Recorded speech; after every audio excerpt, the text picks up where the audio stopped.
마귀의 자녀와 하나님의 자녀를 구별하는 방식은 그렇게 뚜렷이 눈에 보이는 어떤 표시가 아닙니다. 그러니까 마귀의 자녀 이러니까는 무슨 뭐 사탄교를 믿는 뭐 이런 게 아니고 하나님의 은혜 밖에 있으면 전부 다 마귀의 자녀인 거예요. 왜 그럴까요? 죄와 사망의 지배 가운데 있기 때문에 그렇습니다. 하나님을 믿어 은혜 가운데 건너오는, 은혜 안으로 들어오는 일이 우리 가운데 먼저 일어나야 하는 것이죠. 우리가 그래서 지난주에 설교의 결론은 그래서 하나님의 자녀와 마귀의 자녀는 그 행실을 통하여 구별이 된다라는 것을 우리가 살펴보았습니다. 9절에 보시면은 죄를 짓지 않는다, 죄로부터 자유롭다라는 표현이 등장해요. 근데 여기서 9절에서 말하는 죄, 그리고 하나님의 자녀가 범하지 않는 죄는 도덕적인, 윤리적인 완전함을 말하는 것은 아닙니다. 오히려 그것은 고의적인 범죄, 일부러 죄를 짓고 또한 죄에 대한 죄책감조차 가지지 않는 그런 죄를 가리키는 것이죠. 그래서 여러분 9절과 10절에서 말하는 그런 죄는요, 요한일서 우리가 처음 강의할 때 나누었던 것인데 어떤 이단들이 있었냐면 우리는 구원받았기 때문에 이제 더 이상 우리가 짓는 죄는 죄가 아니다라고 주장한 이단들이 그때 있었습니다. 그래서 우리는 죄를 지어도 상관이 없다라고 말하는 이단들이 있었죠. 거기에 대한 반론인 것입니다. 9절과 10절은. 신자는 일부러 죄를 짓지 않는 것입니다. 죄에 대한 자세가 바뀌는 것이죠. 죄를 짓고도 아무렇지도 않다, 이건 죄가 아니다라는 그런 당당함이 아니라 죄를 멀리하고 죄를 싫어하고 죄에 대하여 애통해야 하는 회개함이 그 안에 나타나는 것입니다. 그래서 죄의 행실에 대한 자유함이 아니라 뭐라고 했죠?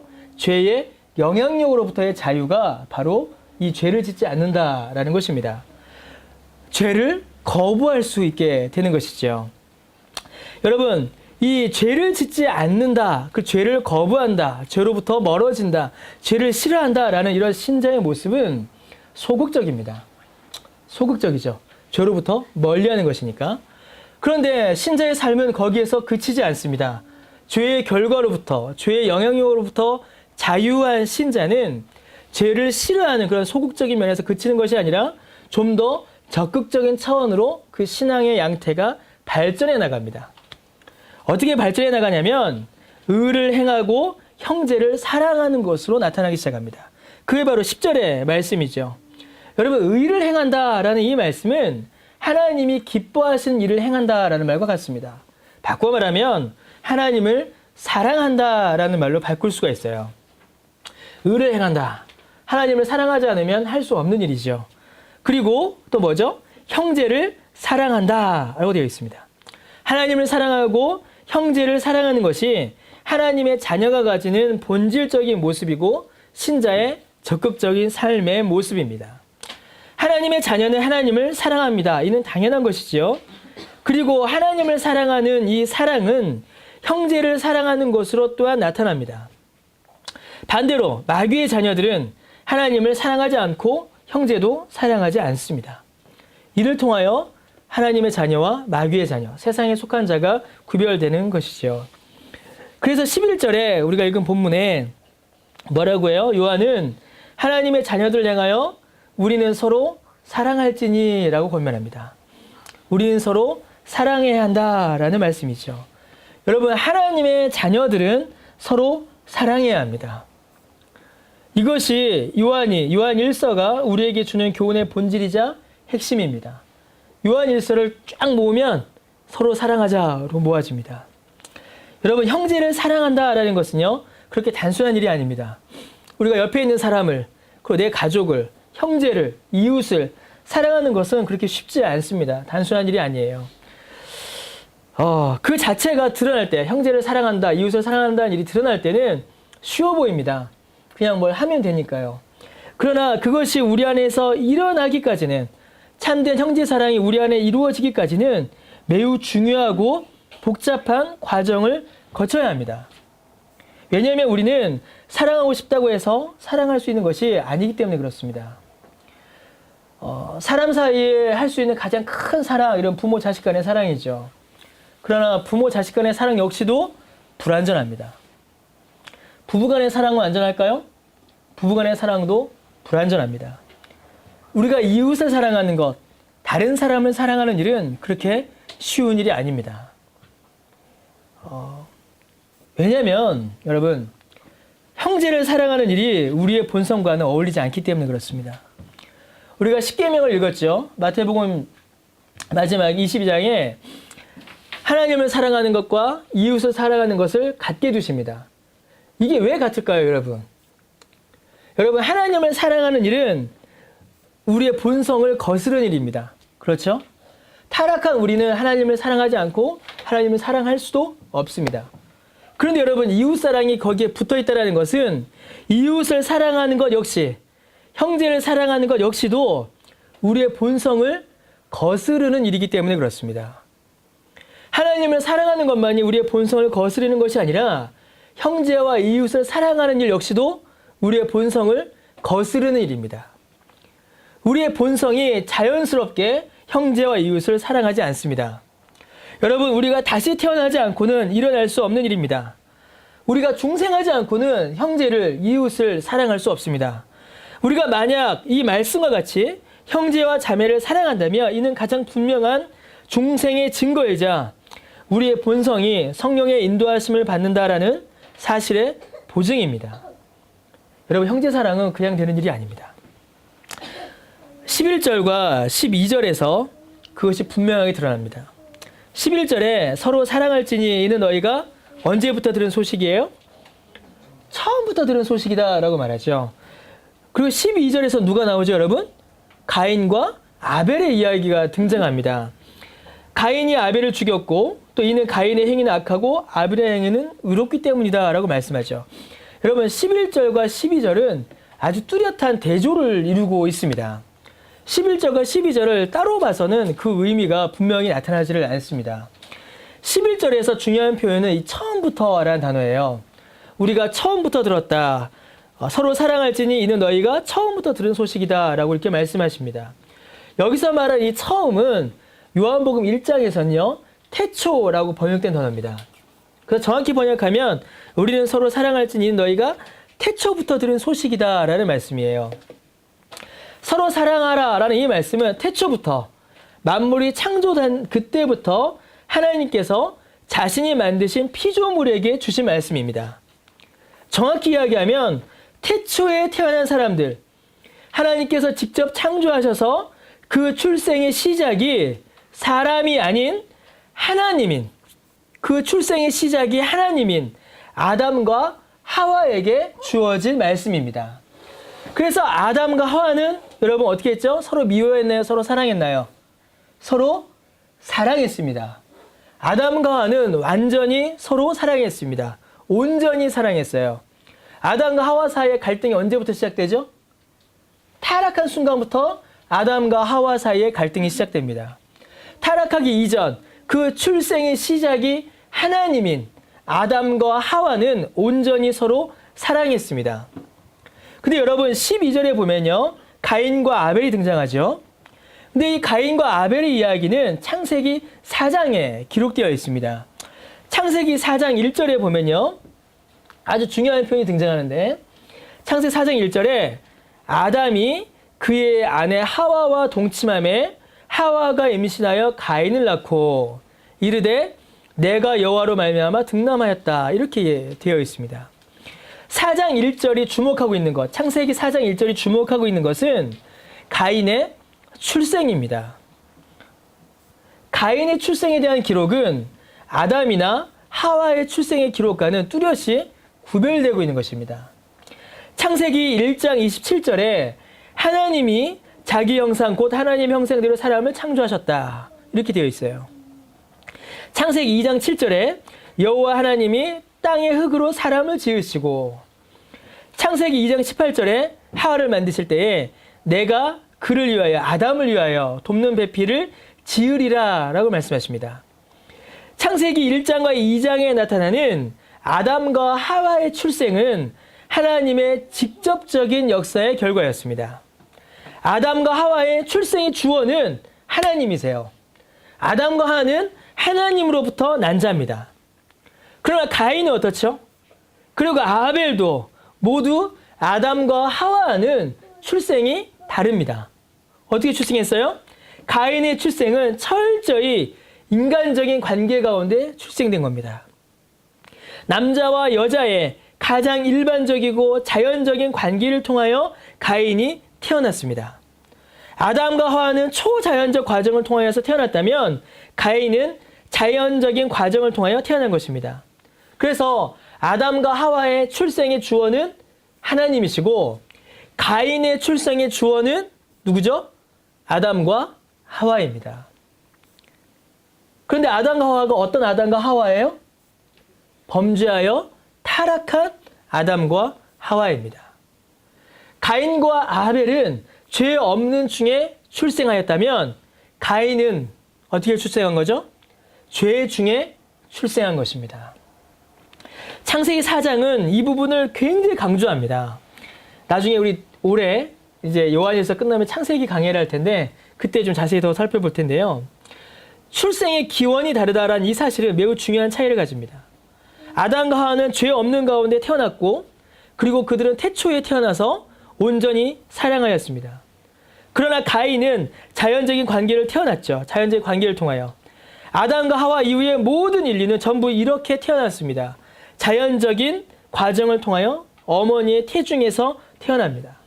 근데 여러분, 어머니의 태중에서 태어난 이 출생을 가리켜서 성경은 뭐라고 하냐면 시편 51편 5절에 죄악 중에서 출생하였으며 어머니가 죄 중에서 나를 잉태하였다라고 고백합니다. 모든 자연적 출생은 죄악 중의 출생이며 죄 중의 잉태입니다. 여러분, 이건 매우 중요합니다. 가인의 출생이 가지는 핵심적인 의미가 뭘까요? 가인의 출생. 가인의 출생이 가지는 핵심적인 의미는 죄 중의 잉태. 원죄를 가지고 태어난 타락한 인류의 첫 번째 출생이라는 점입니다. 그냥 가인이 태어났대. 이게 아니에요. 아담과 하와는 다른 인류가 태어난 겁니다. 죄 없이 만들어진 인류가 아니라 죄를 가지고 태어난 인류가 시작된 것이에요. 좀 더 정확히는 하나님의 구원의 은혜를 받기 이전의 완전히 죄에 오염된 상태, 날 것 그대로의 원죄와 죄의 상태, 타락한 인간의 본 모습, 그것이 가인을 통하여 드러난다는 것입니다. 가인은 그래서 온 인류를 대표해요. 어떤 인류? 원죄 가운데 태어난 인류, 죄악 가운데 태어난 인류를 대표하는 것입니다. 타락한 첫 번째 인류인 것이죠. 부모로부터 원죄를 이어받아 첫 번째 타락한 인류의 출생, 그가 바로 가인인 것입니다. 그런데 여러분, 이 가인이 하나님께 제사를 드려요. 가인과 아벨이 하나님께 함께 제사를 드리죠. 그런데 그 제사에서 하나님께서 누구 제사를 받으세요? 아벨의 제사를 받고 가인의 제사는요? 받지 않으십니다. 왜 하나님께서 가인은 받지 않으시고 아벨은 받으셨는가? 이거는 이제 우리 창세기 강해 때 그때 살펴보겠습니다. 정말로 중요한 것은 하나님께서 가인의 제사를 받지 않으셨다는 그 사실 그 자체입니다. 그 자체가 매우 중요해요. 이미 가인이 하나님 앞에 나올 때에 그 안에, 가인 안에 하나님에 대한 왜곡된 지식, 잘못된 이해를 이미 가지고 있었다는 것입니다. 곧 하나님이 받지 않으실 만한 그 무엇이 이미 가인 안에 있었던 것입니다. 다른 말로 하면 하나님을 사랑하지 않은 것이죠. 다른 말로 하면 원죄를 가지고 태어난 인류는 하나님이 사랑하지 않으실 만한 것을 이미 그 안에 가지고 태어난 것입니다. 그러니 가인이 하나님을 사랑해요? 사랑하지 않아요? 사랑하지 않죠. 이미 가인은 하나님을 사랑하지 않고 있었던 것입니다. 하나님이 그의 제사를 받지 않으셨기 때문에 가인이 하나님을 싫어한 것이 아니라 가인은 이미 하나님을 사랑하지 않고 있었던 것이에요. 그래서 하나님께서는 가인의 제사를 받지 않으셨습니다. 여러분, 하나님께서 넓은 마음으로 가인의 제사를 받아주셨다면 가인이 그런 극단적인 잘못을 범하지 않았을 것이다. 이렇게 반문하는 분도 계십니다. 여러분, 만약에 그렇다면요, 가인의 죄의 책임을 지금 누구에게 묻는 거죠? 그것을 하나님께 묻는 것이에요. 하나님의 옹졸함이, 속 좁은 하나님이 가인을 죄인으로 만들었다. 그러나 여러분, 하나님께서는 가인의 제사를 받지 않으심으로 가인의 죄가 드러나게 하셨습니다. 그렇다면 가인의 마땅한 반응은 뭘까요? 회개입니다. 회개하고 돌이켜야죠. 그러나 가인은 회개하고 돌이키지 않고 오히려 어떻게 했어요? 하나님을 향하여 분노했습니다. 하나님을 향하여 진노했습니다. 하나님을 향한 미움을 더 증대시켰죠. 하나님을 사랑하지 않음이 그 안에서 더 커졌습니다. 여러분, 왜 이렇게 가인의 얘기를 제가 길게 말씀드릴까요? 이게 우리의 본 모습이기 때문에 그렇습니다. 하나님을 사랑하지 않음이 더 커져가는 것입니다. 그 일의 결과가 뭘까요? 그 일의 결과. 사망입니다. 누굴 죽였어요? 아벨을 죽였죠. 하나님을 향한 진노, 하나님을 사랑하지 않음은 사람을 향한 진노, 사람을 사랑하지 않음으로 이어질 수밖에 없습니다.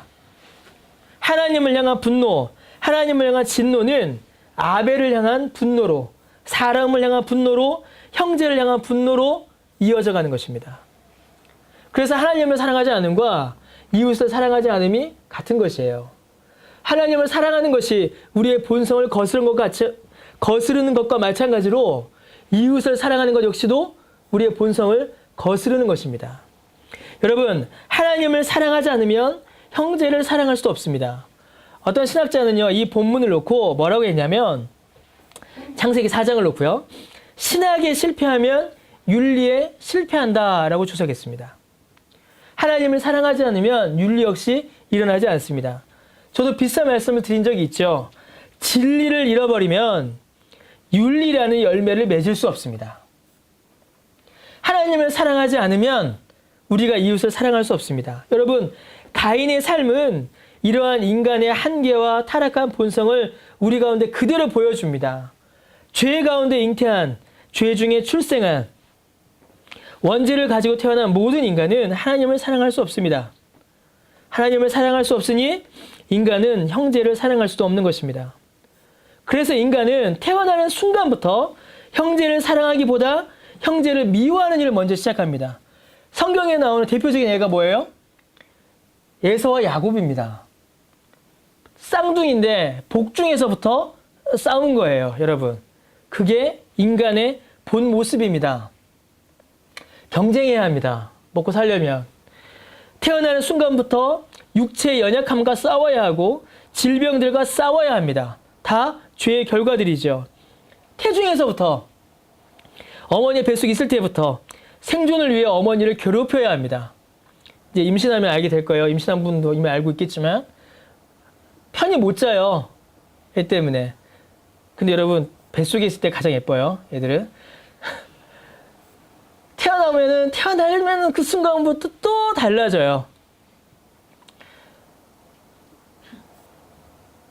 인간은 출생하는 그 순간부터, 태어나는 순간조차 어머니의 뱃속에 있을 때부터 어머니에게 고통을 주므로 그 생존을 시작합니다. 성경은 분명히 그 출산의 고통 자체가 죄의 결과요 심판이다라고 분명하게 우리에게 말씀해 주십니다. 인간은 자라면서 더 착해지지 않아요.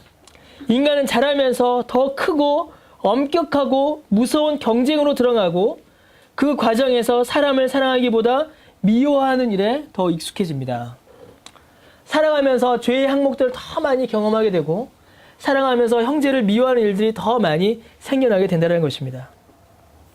우리의 본성이 스스로는 하나님을 사랑할 수도 없고 하나님을 사랑하려고도 하지 않는 것과 같이 형제를 사랑하는 일도 우리 스스로는 할 수 없고 하려고도 하지 않습니다. 그것이 우리의 본성입니다. 그것이 타락한 아담 이후 이 땅의 자연적 출생의 과정을 통해 태어난 모든 인류가 가진 한계이고 우리의 본 모습입니다. 여러분, 사람은 스스로 형제를 사랑할 수 없습니다. 15절에 요한은 형제를 미워하는 자마다 살인하는 자다라고 말씀하십니다. 이 말은 그저 우리 마음의 그런 미움이 그만큼 크다라는 말이 아닙니다. 15절의 말씀은요, 분명히 가인을 가리키는 말씀입니다. 형제를 미워하면 살인합니다. 그렇다면 여러분, 가인과 같은 출생한 우리도 마찬가지예요. 가인과 같은 원죄 오염 가운데 태어난 우리도 이 선언에서 자유로울 수 없는 것입니다. 예수님도 마태복음 5장에 뭐라고 하셨어요? 형제에게 노하는 자마다 심판받고 형제를 대하여 라가 이 바보야 라고 하는 자마다 공의에 잡혀가고 형제에게 미련한 놈이라 하는 자는 어디 간다? 지옥불에 떨어진다라고 말씀하셨습니다. 이 말은 실제예요, 여러분. 우리는요, 우리에게 그만한 힘과 기회가 없어서 그런 거지, 만약에 우리에게 힘과 기회가 생기고 행위에 대한 책임만 지지 않는다면 어쩌면 우리는 이미 살인을 범했을지도 모릅니다. 우리를 주위를 둘러싼 환경들이 하나님의 은혜가 우리를 막아섰기 때문에 안 했을 뿐인 것인지 몰라요. 그래서 안 했을 거예요, 우리는. 우리도 가인과 같습니다. 형제를 미워하는 마음이 자연스럽습니다. 그렇게 지금까지 우리가 살아왔고 그게 우리가 좋아하는 모습이에요. 뒷담화가 왜 재밌어요? 그냥 재밌어요, 뒷담화는. 무조건 재밌습니다. 형제를 미워하는 우리의 본성과 그게 맞기 때문에 그래요. 여러분, 그런데 여러분, 우리 요한 1서를 쭉 보면은 아주 특별한 걸 하나 더 발견하게 됩니다. 16절이죠. 가인과 아벨 이야기를 쭉 하고 우리의 본성에 대한 얘기를 쭉 하다가 요한 1서 3장 16절에 갑자기 그가 등장합니다. 여기서 그는 누구죠? 예수님을 가리킵니다. 예수님께서 오신 겁니다. 근데 그 예수님이 오셔서 무엇을 행하셨어요? 그가 오셔서 우리를 위하여 목숨을 버리셨습니다. 예수님은 여자에게서 나셨습니다. 우리 이제 성탄절에 드렸던 말씀이죠. 자연적인 출산입니다. 그래서 그는 우리와 동일한 육체, 같은 육체를 가지셨어요. 그래서 그 몸에 우리의 죄의 고통을, 죄의 책임인 그 사망을 우리와 똑같이 감당하셨습니다. 짊어질 수 있으셨던 것이죠. 또 그는 여자의 몸에서 출산하셨으나 잉태되시기는 어떻게 잉태되셨죠? 성령으로 잉태되셨기 때문에 원죄의 오염이 그에게 없습니다. 육체를 입으셨기 때문에 죄의 책임은 지시지만 성령으로 잉태되셔서 원죄의 오염은 그에게 없으시죠. 원죄 없이 죄에 오염되지 않고 완전한 인간의 몸으로 오셨기에 또 그가 하나님이시기에 그의 육체에 우리의 모든 죄를 감당하여 죽으시고 우리에게 의를 주신 것입니다. 여러분, 원래 인간의 죽음은 두 가지밖에 없습니다. 하나는 죽음의 원인이 자기 안에 있는 거예요. 자기 안에. 어떤 거죠? 자살도 그럴 수 있고, 질병, 노환, 그다음에 사고는 아니죠. 이런 것들은 다 뭐죠? 죽음의 원인이 내 안에 있는 겁니다. 다른 하나는 뭐예요? 죽음의 원인이 자기 밖에 있을 때가 있어요. 뭐죠? 방금 말했던 어떤 사고라든가 살인이라든가 이런 건 어떻게 된 거죠? 죽음의 원인이 밖에 있는 겁니다. 자기 밖에. 그래서 인간에게는 죽음이 두 개밖에 없습니다. 죽음의 원인이 내 안에 있거나 죽음의 원인이 밖에 있거나 두 가지밖에 없어요. 그게 다입니다. 그런데 여러분, 전혀 다른 죽음이 지금 등장하고 있는 겁니다. 전혀 다른 죽음. 이 죽음의 원인 두 가지는 전부 다 뭐예요? 결국에는 다 죄의 결과죠. 죄로 인한 결과입니다. 그런데 죄의 결과로서의 죽음이 아닌, 죄와는 전혀 상관없는 전혀 다른 죽음이 지금 요한일서 3장 16절에 등장하고 있는 것입니다. 어떤 죽음이에요? 예수 그리스도의 죽음입니다. 완전한 인간의 몸으로 오신 완전하신 하나님께서 인간의 모든 죄짐을 지고 죽으신 겁니다. 누굴 위하여? 우리를 위하여. 택한 백성을 위하여 죽으신 겁니다. 인간은 죄의 결과로 인하여 죽을 수밖에 없습니다. 이 죽음밖에 없었어요. 그러나 죄의 결과와 상관없는 죽음, 오히려 죄를 해결하고자 하는 전혀 다른 죽음이 예수 그리스도 안에서 나타난 것입니다. 여러분, 이 죽음이 모든 것을 바꾸어 놨습니다. 예수 그리스도의 이 죽음이 모든 것을 바꾸어 놨습니다. 자연적인 육체를 가지고 죄 가운데 태어난 모든 사람은 하나님을 사랑할 수 없듯이 형제도 사랑할 수 없어요. 그런데 그 모든 죄짐을 주께서 그 육체에 감당하시고 우리를 새롭게 하셨습니다. 우리에게 중생의 은혜를 주셨어요. 여러분, 예수님이 우리와 같은 육체로 이 짐을 지셨다라는 것은요, 이로 말미암아 여전히 육체 가운데 있는 우리도 하나님을 사랑할 수 있게 되었다라는 것을 의미합니다. 예수님이 우리와 같은 육체로 하나님을 사랑하셨듯이 우리도 예수님과 같은 육체로 이제 하나님을 사랑할 수 있게 된 겁니다. 예수님이 우리와 같은 육체로 이웃을 사랑하셨듯이 우리도 이제는 이 육체로 이웃을 사랑할 수 있게 된 것입니다. 여러분, 우리가 형제를 사랑하는 일은 그저 우리 마음속에 착하고 선한 마음으로 일어나는 일이 아닙니다. 물론 불신자 가운데 혹은 우리 가운데서도 하나님께서 일반적인 은혜 가운데 선한 양심을 주심으로 착한 일을 하기도 합니다. 하지만 우리의 본성은 가인과 같아서 온전한 사랑을 우리 가운데 이뤄낼 수 없습니다. 형제를 사랑할 수 없습니다.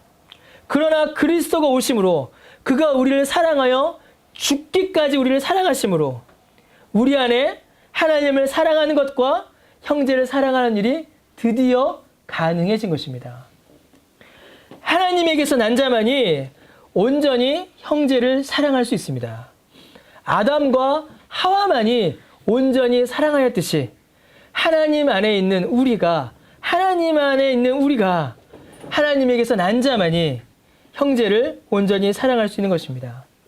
그러나 우리는 여러분 어때요? 모두 여자에게서 난 자들이죠. 모두 사람에게서 난 자들입니다. 그래서 예수 그리스도를 믿어 다시 태어난 자만이, 중생한 자만이 온전히 형제를 사랑할 수 있는 것입니다. 그래서 여러분, 형제를 사랑하는 것이 중생한 자의 가장 중요한 표시인 것입니다. 형제를 사랑하는 것이 구원받았음의 가장 분명한 증거인 것입니다. 이제 우리는 형제를 사랑할 수 있게 된 겁니다. 형제가, 자매가, 이웃이, 그가 혹은 그녀가 예쁘고 착하고 마음에 들고 그가 나를 위해 무엇인가를 해줘서가 아닙니다. 그래서 사랑하는 것이 아니에요. 만약에 그래서 사랑한다, 그러면 그냥 그건 세상의 사랑입니다. 세상 모든 사람이 할 수 있는 사랑이에요. 그러나 하나님의 자녀의 사랑은 다릅니다. 하나님의 자녀의 사랑은 그리스도가 나를 위하여 죽으셨기 때문에 사랑하는 것입니다. 예수 그리스도의 죽으심과 부활하심이 나를 위한 것임을 믿는다면, 그리고 그것이 나를 다시 살게 했다면, 그리고 그 구원의 은혜 안에 있다면, 그래서 우리가 거듭났다면, 우리가 그 거듭남의 은혜 가운데 있다면 우리도 그리스도를 본받아 형제를 사랑할 수 있는 것입니다. 형제와 자매를, 이웃을 사랑해야 합니다. 그게 우리의 표입니다. 우리의 믿음을 뭐로 드러나겠어요? 요한복음에 예수님께서 뭐라고 하세요? 너희가 내 제자인 줄 세상 사람들이 어떻게 안다고요? 우리가 헌금을 많이 하면 세상 사람들이 야, 너 그리스도인인가 보다 합니까? 우리가 십자가 목걸이를 메고 다니면은 세상 사람들이 너는 참 그리스도의 제자인가 보다 그렇게 생각할까요? 큰 건물을 지으면 그렇게 생각할까요? 아닙니다. 아니에요. 주님께서 뭐라고 하셨어요? 너희가 서로 사랑하면 너희가 내 제자인 줄 세상이 알리라라고 하셨습니다. 거기서 말하는 너희는 누구 얘기일까요? 여러분, 교회를 이야기하는 겁니다. 교회 밖의 사랑은 두 번째예요. 교회 안에 성도들 간의 사랑을 먼저 이야기하는 것입니다. 우리 안에 먼저 사랑이 없는데 바깥으로 무슨 사랑을 우리가 내어놓을 수가 있겠어요? 우리 안에 먼저 사랑이 있어야 합니다. 여러분, 불신자들과 신자들의 결정적 차이가 바로 여기에 있습니다. 불신자들 역시 이웃을 사랑해요. 심지어 우리보다 더 신실한 사랑을 보일 때도 있습니다. 그러나 그것마저도 하나님께서 그들에게 주신 일반적인 은혜예요. 그러나 그 사랑의 원인과 결과는 결국 자기 자신을 향합니다. 세상 사람들은. 결국 자기 자신에게 머물러 있어요. 그래서 하나님께서는 그것마저도 사용하셔서 선한 일들을 이루어 주십니다. 그럼 여러분, 신자의 사랑의 원인은 우리를 위해 죽으신 예수 그리스도입니다. 네가 예뻐서 혹은 내가 착한 마음이 있어서 너를 사랑하는 것이 아니라 예수님이 나를 위하여 죽으셨기 때문에 사랑하는 것입니다. 그 결과는 하나님께 영광을 돌려드린 일입니다.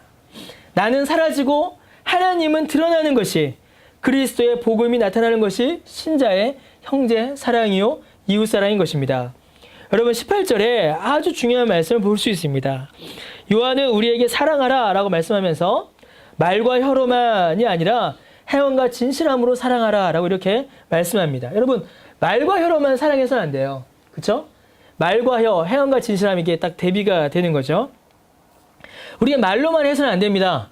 우리는 실제로 행함으로 사랑해야 되고 진실함으로 사랑해야 합니다. 실제적인 행동이 있어야 되고 실제로 돕겠다라는 그 약속에 대한 신실함, 진실함이 우리 안에 있어야 합니다. 근데 여러분이 원문 성경을 보면은 행함과 진실함으로 하자라고 할 때에 이 앞에 원래 행함과 진실함 앞에 그 무엇 안에라는 뜻을 가진 전치사가 하나 붙어 있습니다. 원래는 원문을 보면은 행함과 진실함으로라고 되어 있는데 원래는 다 명사하고 그 앞에 전치사가 붙어 있어요. 무엇 안에라고 이렇게 되어 있습니다. 그리고 그 진실함이라는 단어는 원래 진실함이라는 단어는 다른 본문에서는 이제 진리라는 단어로 번역돼요. 그래서 진리예요, 진리. 그래서 이것을 행함과 진실함으로라고도 번역할 수 있지만 좀 더 정확히 번역하면은 행함과 진리 안에서라고 번역할 수 있습니다. 말과 혀로만 사랑하지 말고 행함과 진리 안에서라고 이렇게 번역할 수 있다는 것이에요. 여러분 말과 혀의 사랑은요. 누구의 사랑이냐면 우리의 사랑입니다. 우리의 사랑은 말과 혀로 그칠 때가 많아요. 신실함이 우리 가운데 나타나지 않을 때가 있습니다. 그러나 요한은 뭐라고 이야기하냐면 행함과 진리 안에서 사랑하자라고 합니다. 여러분 우리의 사랑은 행함과 진리 안에서 이루어져야 합니다. 행함 안에서 진리 안에서 이루어져야 한다는 것이죠. 그럼 여러분 누구의 행함이고 누구의 진리일까요? 우리의 형제 사랑은 그리스도의 행함과 그리스도의 진리 안에서 이루어져야 합니다. 그리스도의 행함과 그리스도의 진리가 우리의 사랑의 원인입니다. 여러분 그리스도께서 무엇을 행하셨죠? 로마서 5장 8절에 그가 오셔서 우리가 아직 죄인 되었을 때에 그리스도께서 우리를 위하여 죽으심으로 하나님께서 우리에 대한 자기의 사랑을 확증하셨느니라 라고 이야기합니다. 그리스도께서 뭘 하셨어요? 오셔서 죄인이 우리를 위하여 죽으시고 하나님의 사랑을 확증하여 보여주셨습니다. 그의 진리는 뭘까요? 요한복음 1장 17절에서 주님은 아버지의 말씀은 진리니이다 라고 이렇게 고백하십니다. 진리는 뭐예요? 하나님의 말씀입니다. 복음이에요. 하나님의 말씀, 그리스도의 복음이 곧 진리입니다. 우리의 사랑은 진리 안에서 이루어져야 합니다. 여러분, 그리스도의 행함과 그리스도의 진리가 우리의 사랑의 근본이며 원인이며 이유이며 바탕입니다. 왜냐하면 우리의 힘으로는 형제 사랑을 이룰 수 없기 때문입니다. 우리가 쭉 처음부터 살펴보았던 것처럼 이웃을 내 몸처럼 사랑하라라는 이 하나님의 율법을 우리의 힘으로는 도저히 이룰 수 없기 때문입니다. 그러나 그리스도의 그 행하심, 그리스도께서 오셔서 죽으시고 우리를 구원하신 그 그리스도의 행하심이 이 모든 것을 가능하게 해주었고 그리스도의 진리가 형제를 사랑하는 일의 지침과 원리와 내용을 우리에게 알려주신 것입니다. 그리하여 그리스도의 행함과 그리스도의 진리 안에서 이 일이 이루어지는 것입니다. 행함과 진실함으로 하자 이러니까는 우리가 실제로 행해야 된다. 우리가 한 말은 지켜야 된다. 물론 그렇게도 볼 수 있지요. 그러나 여러분 우리의 행함과 우리의 말은 온전하지 않습니다. 우리가 의지할 만한 대상이 안 돼요. 우리가 의지할 만한 대상은 그리스도의 행함과 그리스도의 진리입니다. 그리스도가 이렇게 행하셨기 때문에 내가 형제를 사랑하는 것이고 그리스도가 내게 이렇게 가르치셨기 때문에 내가 형제를 사랑하게 되는 것입니다. 이 바탕을, 이 원인을 우리가 벗어나서는 안 됩니다. 형제를 사랑하는 것이야말로 그래서 우리가 하나님 안에 있다는 가장 분명한 증거가 되는 것입니다. 그리스도 안에 있는 한 형제를 사랑하는 것이야말로 내가 중생했다라는 사실에 가장 분명한 증거가 되는 것입니다. 여러분 우리는 많이 달라요. 그렇죠? 우리는 정말 많이 다릅니다.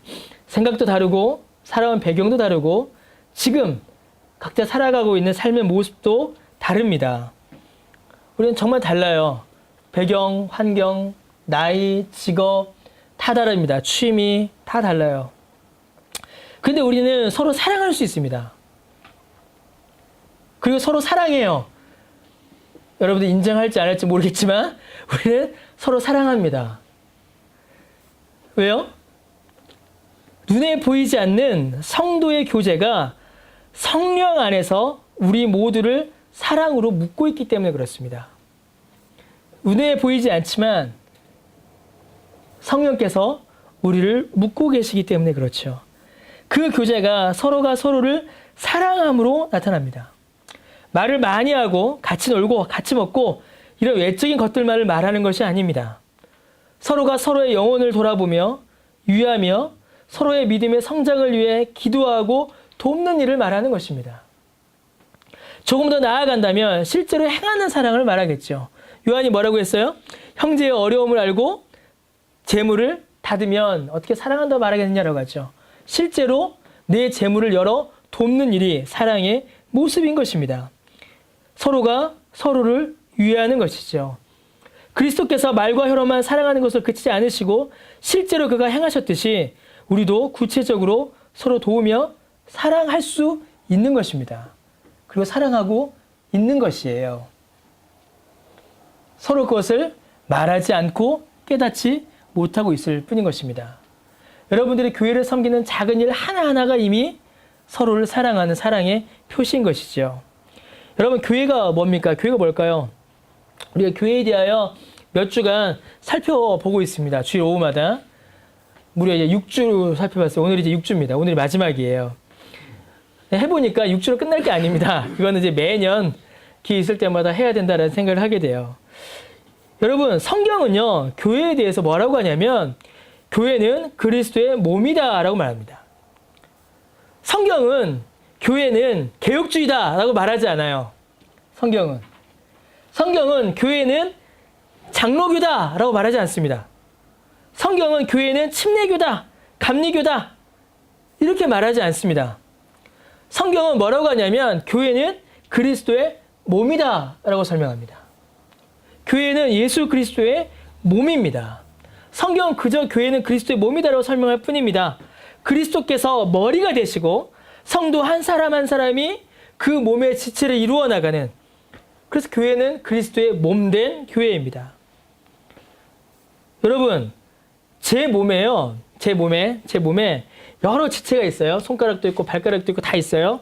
근데 여러분, 평생 동안 한 번도 서로 마주치지 못할 지체가 있습니다. 제 몸에는, 제 육체 가운데는. 제 뒤통수와 제 발가락은 평생 서로 마주보지 못해요. 그렇죠. 이 원고에 있어요. 제가 요가를 배우지 않는 한은 만날 수 없습니다. 써 있습니다. 그러나 저는 요가 배울 생각이 없어요. 요가 배우다가 아마 저는 죽을지도 몰라요. 제 간과 제 손이 만날 일이 있을까요? 만날 일이 있을까요, 여러분? 그런데 제 간과 제 손이 상관이 없습니까? 간 때문에 저 고생을 좀 했거든요, 저는. 상관이 있습니다. 제 뒤통수와 제 발가락이 한 번도 만나지 못한다고 해서 제 뒤통수와 제 발가락이 남입니까? 상관이 없어요? 제게 두통이 오면 제 발가락은 편할까요? 밤에 걷다가 여러분 발가락 찧어봤나요? 그러면 제 뒤통수는 편합니까? 우리 집은 밤에요, 거실이 지뢰밭이에요. 애들이 블럭을 뿌려놓습니다. 요즘 블럭은 삼각형 뾰족한 블럭이 있어요. 죽습니다. 가다가 밟으면 밤에. 여러분, 제 발바닥이 밤에 그걸 밟아요. 그러면 평생 한 번도 보지 못할 제 뒤통수는 편안할까요? 아니죠. 그렇지 않습니다. 여러분, 이게 그리스도의 몸이라는 것이에요. 대화를 얼마나 많이 하고 얼마나 많이 사귀고 얼마나 함께 하느냐, 물론 이거 중요합니다. 하지만 그것만으로 성도의 교제를 이루는 것이 아니에요. 그것만이 성도의 교제의 본질이 아닙니다. 드러나지 않는다 하여도, 서로 많은 사귐이 좀 모자란다 하여도, 대화가 좀 부족한다 하여도 우리는 묶여있는 한 몸입니다. 뭐예요? 그리스도의 한 지체인 것입니다. 그래서 우리는 사랑할 수밖에 없어요. 사랑하지 않을 수가 없습니다. 사랑하지 않는 것은 굉장히 이상하고 부자연스러운 거예요. 여러분, 제가 사랑합니다라는 말을 계속 이게 본문에 사다 보니까, 자, 그럼 우리 이제 열심히 사랑하자 이렇게 해야 될 것 같습니까? 아니에요. 제가 드린 말씀은 우리의 이미 되어진 상태를 여러분들에게 말씀드리고 있는 겁니다. 이미 우리는 그 사랑 안에 있어요. 그 사랑에 있지 않으면 이렇게 교회로 모일 수 없습니다. 여러분, 교회는 한 몸입니다. 그리스도의 몸이죠. 그리스도의 말씀을 따라 순종하며 몸의 각 지체들이 연결되어 함께하는 교회입니다. 그게 바로 형제를 사랑하는 것이고 자매를 사랑하는 것이고 이웃을 사랑하는 것이죠. 여러분, 저는 그 사랑이 우리 교회 안에서 나타나기를 소원합니다. 그래서 우리 교회가 다른 것은 자랑할 게 없어요. 뭘 자랑하겠어요? 그러나 그것만큼은 자랑할 수 있으면 좋겠어요. 초기에 제가 드렸던 말씀이 있었죠. 우리 교회는 진리의 기둥으로 세워지고 사랑이 덮이는 교회가 됐으면 좋겠다라고 제가 말씀드렸습니다. 진리가 우리 교회의 뼈대가 되고 사랑이 우리 교회의 근육이 되기를 저는 늘 기도합니다. 우리 교회가 그렇게 됐으면 좋겠어요.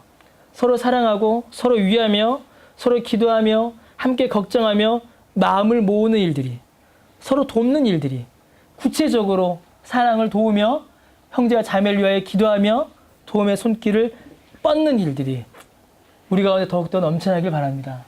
그러면 그게 바로 우리가 주의 제자임을 드러내는 일입니다. 그게 바로 교회의 증거인 것이죠. 그거면 충분합니다. 저는 그거면 충분하다고 생각합니다.